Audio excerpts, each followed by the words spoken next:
This game sucks.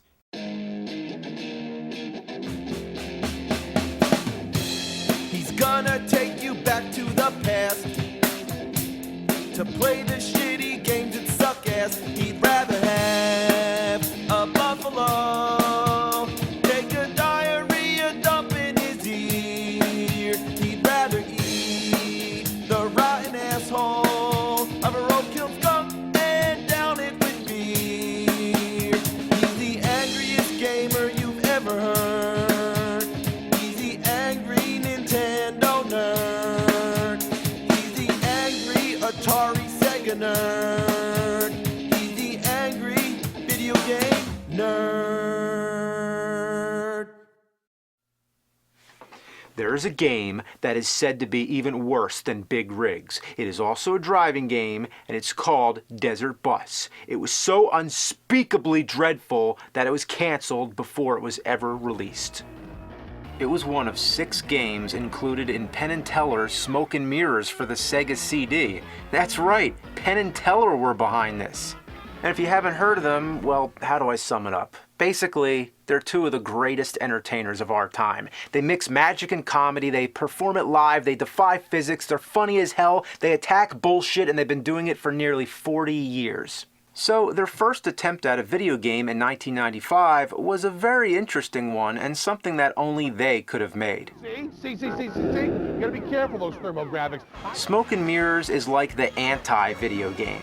It's made up of 6 mini-games that exist for no other reason than to play jokes on your friends. Explaining them all in detail would be a disservice for anyone wanting to try them out for themselves. Of course, the game was never released, but prior to its cancellation, it appeared in Sega Visions magazine and even made the front cover. The true reason it was canceled was because the company, Absolute, went out of business. But like anything, the game found its way onto the internet and has been circulated, people have played it, and it's become sort of a cult hit. It's one of the strangest collections of games you might ever play. There's a traditional side-scroller where you actually play as Penn & Teller themselves. It's insanely frustrating to figure out what you're supposed to do, but it's hilarious just for the idea that they made their in-game characters so useless. There's a part where an enemy magician is throwing straitjackets at you, and you have to bounce them back using an umbrella. Trying to hit this guy is just as much of a trick as anything Penn & Teller have pulled off themselves. The straitjackets always bounce in the wrong direction. Oh, come on, that didn't count. Overall, the whole game is worth it just for the abundance of Penn & Teller clips. Watching these guys, you can't go wrong. Death move, death move, death move, death move, death move, death move. Kill him! Kill him! Kill him! But then there's Desert Bus. How bad could it be? Let's find out. From Tucson, Arizona to Las Vegas, Nevada. Are we going to Las Vegas to see a Penn & Teller show? I hope. Okay, I'm driving the bus. Come on, bus. Come on, bus. Come on. Okay, slowly but surely, here we go.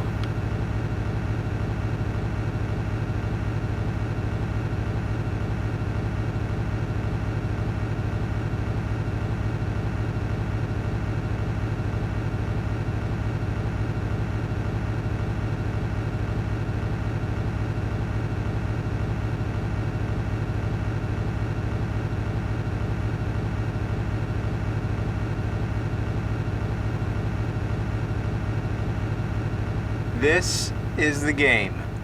You drive, drive, and drive. There is nothing out there except road and sand. Occasionally there's a rock or a sign, but that's it. There's no passengers to interact with, no music on the radio, nothing to keep you occupied. The road never turns, there's no other vehicles, there is absolutely nothing.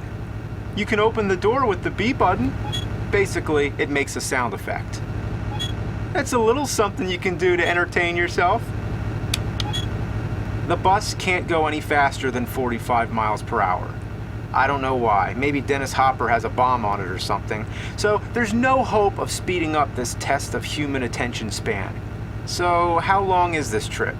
It's 360 miles to Las Vegas at 45 miles per hour. That would mean 8 hours. This is a fucking 8-hour game! Whoever needs to take a road trip when you can simulate the whole experience in real time on your Sega CD? What were they thinking? Well, this time we have an answer. Penn and Teller make it clear right before the game starts that the whole joke was to make a game that's just like real life. Vera simulators. Games stupefyingly like reality. I've read in various interviews with Penn that this was in response to all the controversies at the time about all the hyper-violent video games. So, instead of something imaginary and fun, here's the real-life mundane task of driving a fucking bus for 8 hours! Well, if we're gonna do this, we're gonna need several bathroom breaks. Let's pause it. What? The start button blows the horn. There's no pause. You just have to keep driving. I wonder how many people have pissed their pants while playing this. You can't even stop to get something to eat. The manual, and yes, there is a manual, says no, it's not an oversight. Does your life have a pause control? Oh. Oh. I'm driving.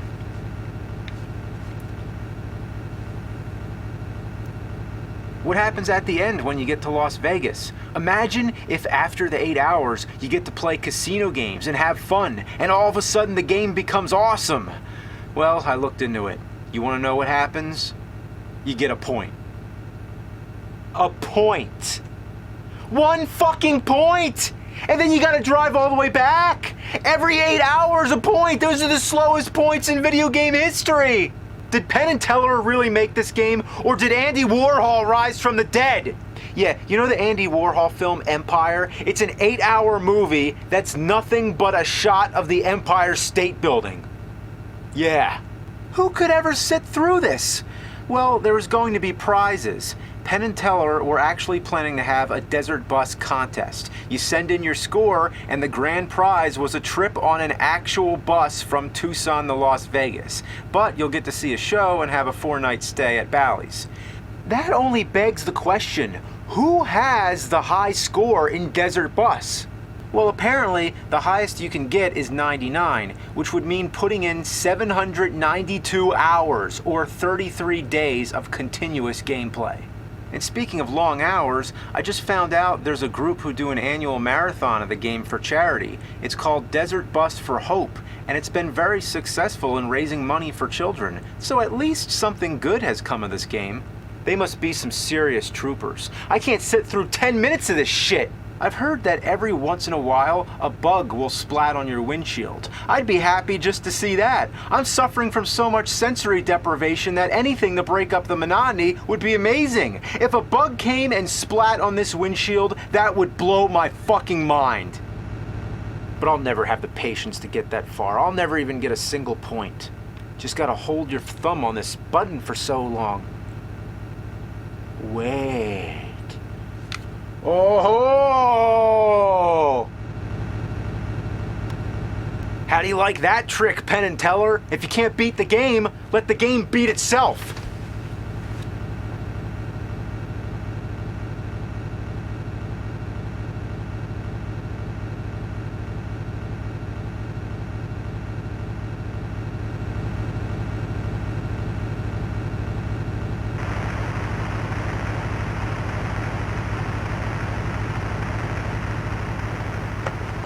What? The fuck?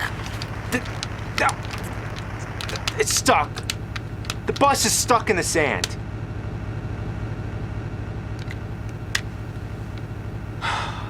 They made the bus veer to the right on purpose. Oh, they thought of everything. God damn you, Penn and Teller. You have to sit here and drive the bus, just like in real life. And real life fucking sucks. Now I'm getting towed. Oh boy. The towing is in real time also. So if you've driven 7 hours, does it take 7 hours for the game to start over? This is the most sadistic thing ever.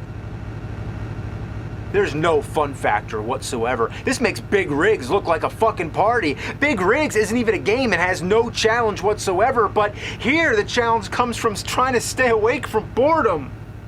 For the past 10 years, I've been on a mission to warn the world of shitty games. And in all those years, this one takes the cake. I think I've finally hit the bottom of the barrel. The fact that a game like this could come into existence and that people have played it and suffered through it and even adapted it into an Atari 2600 game means that I've failed. I've done everything I can. It's time to retire.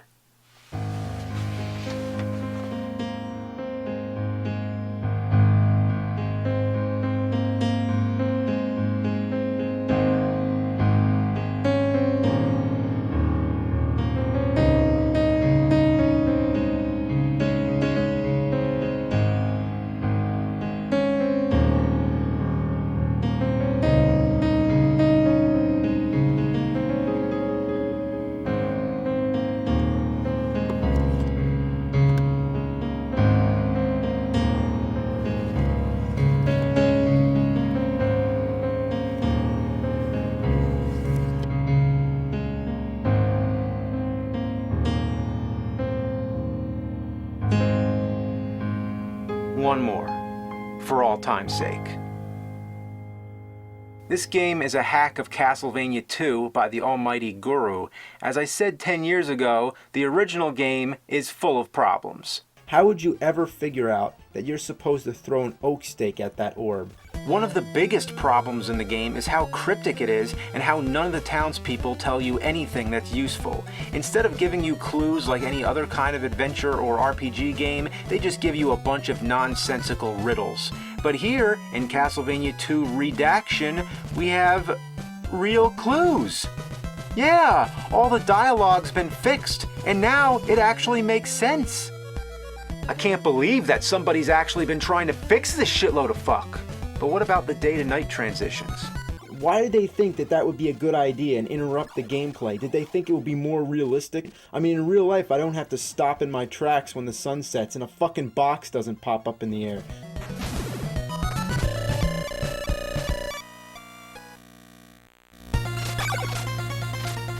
Wow. That was fast. I wish it was that fast in the original game. I wish it didn't happen at all, but hey, that's an improvement.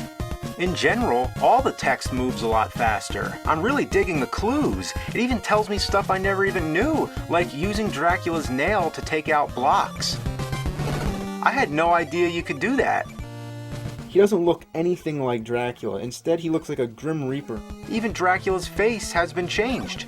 It's still annoying how long it takes to collect hearts to buy stuff, and also those annoying invisible platforms are still there. But all these improvements are a good start. The most annoying cryptic thing of all is how it never tells you how to pass through the wall.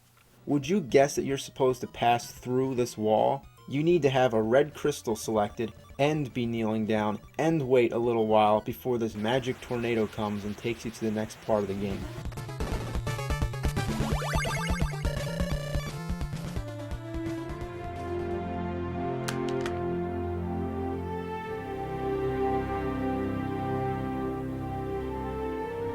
I've wanted to see that clue ever since I first played this. I've complained about it. Did my complaints ring a bell? Has the word of the nerd been heard? Have I contributed to how we look back at bad games? I've done it. It's not in vain. There is no retirement. The show must go on. I must continue reviewing shitty games because that's what the world needs. But where do I go from here?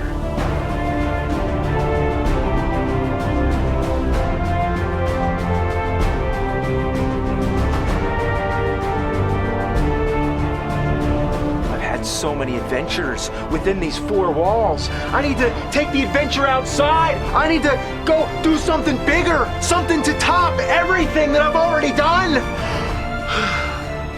But how do I do that?